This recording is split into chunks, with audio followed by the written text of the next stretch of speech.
So I was in this hallway,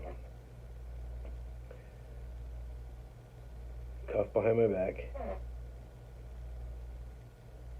laying on the floor on my right side of my cheek, watching the blood pool. It's kind of weird, like, you know how you look at a target and it's got these different circles? Well, I'm still coming in and out of blackout, and I don't know how long I was on that floor. But when I first seen the puddle, it was like really close to my face as I'm laying there. And then I went into blackout, and then I believe it pooled more because when I came back in from blackout, I'm just laying there on the floor, and I seen it. It's a bigger puddle. And then I watched it grow a little bit, and then I went into blackout, and then the puddle had grown bigger, and it kept doing that until I was pretty much in about the biggest puddle of blood I've ever been in my life. It was just gushing out of my head, and I think maybe that's why I just passed out, like my body was done. So then the police,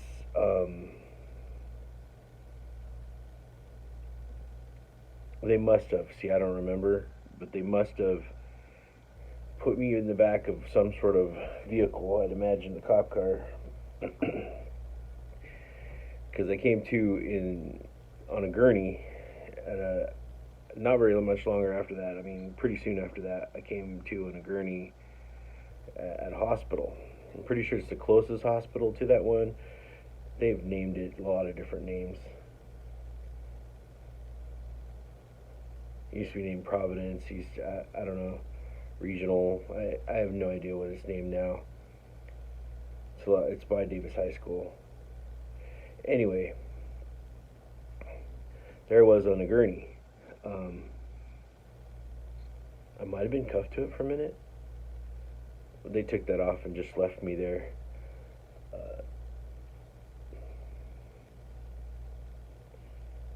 And before they left me there, they took my shirt. My grandma had gotten me this shirt.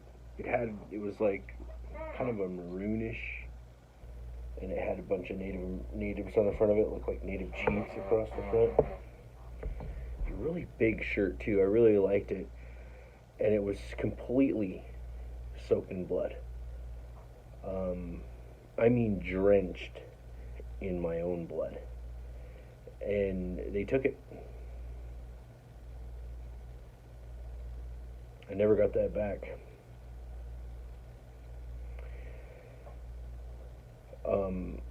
As they were walking out of the building, they came back in and like tossed, just like it was just like that. He just tossed,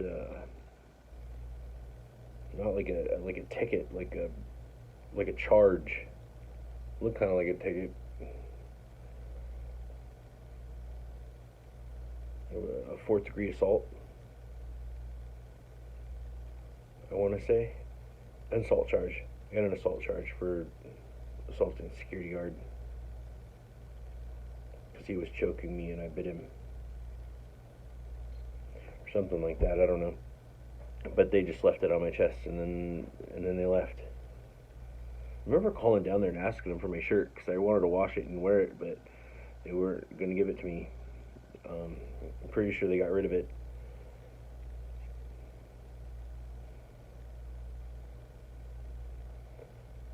Anyway, this stuff's like 20 plus years old anyway. Who knows? Maybe more than that. It was really weird too. So I'm sitting there on the gurney, and I asked, and the nurse looked at me really weird, like grimaced. People would look at me, and I think they just went to go get me medication. They were just planning on keeping me completely doped up or just out, and I think that's what they were doing. But I asked the nurse for a mirror, and she looked at me, and she went and got me a mirror. And I grabbed the mirror, and I looked at my face, and I seen that I had no nose. Kind of a lot like Voldemort. But anyways, I didn't. There was no Harry Potter at the time, so it didn't matter. But I'm just saying, I know what that feels like to have no nose for a minute.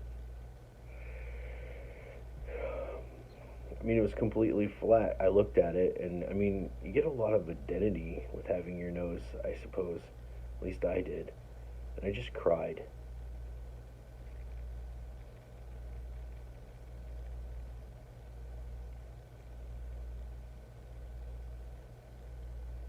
Then the nurse pushed something into my IV, and I went to sleep. So then I come out of it, and there's this doctor Arborhausen. I think it's like Arborhausen. I'm sorry if I mutilate that name. I haven't been using very many names, but I'd like to give him a shout out. He made it so I could breathe. So he came into my room, and he was looking me over, obviously like the damage, and I think he asked the nurses for my license or whatever, my ID, and he got that a hold of my ID, and he looked at my ID, and he looked at me, and he grimaced. He's like, like kind of like, how the fuck am I supposed to make that nose with nothing, And so I don't really know what to say about that. That really kind of gave me no hope watching him do that. I don't think it's his fault. I just think that when you show up to work and you got a really fucking hard job and it just, oh my god, how am I supposed to do that? And so, I mean, he did a miracle. Like, I looked at the paper later on, and it was $3,000 just to make me breathe out of it. It was $3,000. That was like $3,000 20 something years ago. I'm pretty sure that was like pro bono. I woke up, I mean, they put me back to sleep, and I woke up, and they must have worked on me, because I looked in the mirror, and I was all like taped up, and he was talking to me, and I was trying to talk to him. He had done some sort of a surgery on me. He had ran stitches inside of my nose. I had run stitches out here. There was inside of my nose. My nose was completely swollen from here to here. The whole cheeks, everything was swollen. My eyes were all completely black. Like, I mean, I had two black eyes. You get your nose smashed. Yeah, it's something else. I had these two tubes that ran up into my sinuses, all the way in. They were taped in, and my nose was so swollen it was stuck up like a pig nose. It just kind of stuck straight out. Quite shameful. I just hid in my dad's basement. It was on 24th and Tieton. Occasionally at night, I'd walk out. There used to be a Tiger Mart on 24th and Nob Hill. I worked at that Tiger Mart for a while, but this is another story. But I'd walk down there occasionally at night, just keep my head down. Kind of like I had no choice. I mean, you gotta go in public like this. And I'd go home, just keep my head down and go home.